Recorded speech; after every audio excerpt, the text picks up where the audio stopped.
Hello everyone, welcome back new brand video. In this video I'm going to be showing you how to fix Instagram message not showing. So how to fix, first of all go back your home screen and open your phone setting, and from here scroll down, click on app management, and from here you tap on app setting.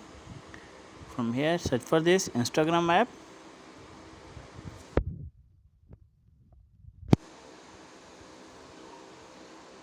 click on Instagram, and from here you make sure that click on storage and cache, then click on clear cache,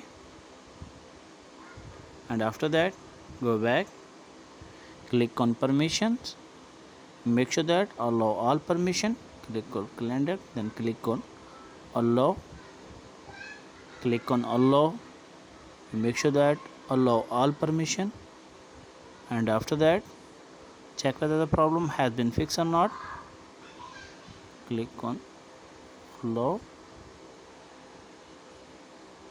and after that check whether the problem has been fixed or not. If the problem is not fixed, then go back your home screen and open your app store and play store, and from here you search for this Instagram app, click on Instagram, and from here you make sure that update your Instagram app. I am already updated, and after that click on open, then click on again message. You as can see, if the video is helpful, then like and subscribe my channel. If you have any problem, share with me in the comments box. I am help you more. Thanks for watching.